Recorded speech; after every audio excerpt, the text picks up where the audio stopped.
ওং মহাদেবং মহাত্মানং মহাযোগী মহেশ্বরং মহাপাপহরং দেব মকারায় নমো নমঃ। নবদিশা ইউটিউব চ্যানেলের পক্ষ থেকে আপনাদের সকলকে স্বাগত জানাই। আজকের আলোচনা মহাশিবরাত্রি উপলক্ষে। পণ্ডিত মশাই নমস্কার। নমস্কার।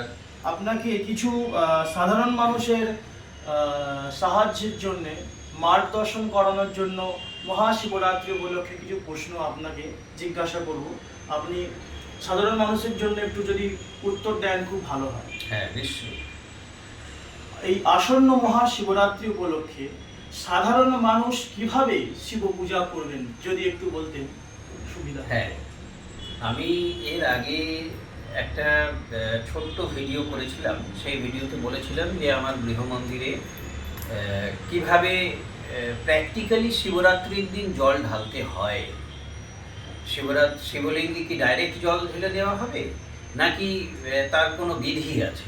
সেই বিধিটা আমি প্রথম প্রশ্নের উত্তর, যেটা আমি সবাইকে জানাতে চাইছি এবং মহাদেবের সম্মুখে মহাদেবকে দেখাতে বলবো যে প্রথম শুদ্ধ জল বা গঙ্গা জল নিয়ে মহাদেবের মাথায় না ঢেলে প্রথম মহাদেবের ডান দিক, মহাদেবের যে দুর্গাপট্টটা আছে সেই দুর্গাপট্টের ডান দিকে হচ্ছে শ্রী গণেশের বাস, আর বাম দিকে হচ্ছে কার্তিকেয়র বাস। মধ্যিখানের অংশটা হচ্ছে অশোক সুন্দরী বাস এবং চারিদিকে পার্বতী আর তারপরে শিব। তো প্রথম তামার ঘটিতে করে জল ঢালতে হবে, আর দুধ, দই, ঘি, মধু, পঞ্চামৃত সেটা কিন্তু স্টিলের পাত্র অথবা পিতলের ঘটিতে করে ঢালাই ভালো। পিতলের ঘটি ব্যবহার করাই ভালো। তামার ঘটিতে কিন্তু পঞ্চামৃত ঢালা উচিত হবে না। তো সেই জন্য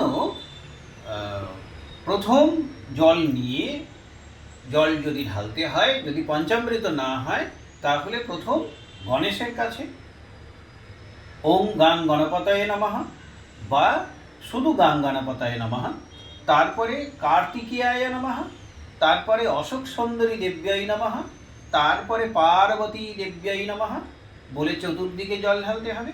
তারপরে নমঃ শিবায় বা ত্র্যম্বকং যজামহে ইত্যাদি মন্ত্রেতে জল ঢালা যেতে পারে। এটা হচ্ছে শিবরাত্রি। কেন সাধারণভাবে শিব পূজার বা শিবলিঙ্গে জল অর্পণ করার এটা একটা বিধি। এটা সাধারণ মানুষ যদি এই বিধিটাকে সম্পন্ন করতে পারেন, তাহলে একটা সুনির্দিষ্টভাবে মনস্কামনা সিদ্ধি এবং প্রকৃত জল ঢালার সুফলটা পাওয়া যেতে পারে। অনেক ধন্যবাদ। আপনি এইভাবে সাহায্য করলেন সাধারণ মানুষের জন্য। আপনাকে অনেক ধন্যবাদ জানাই।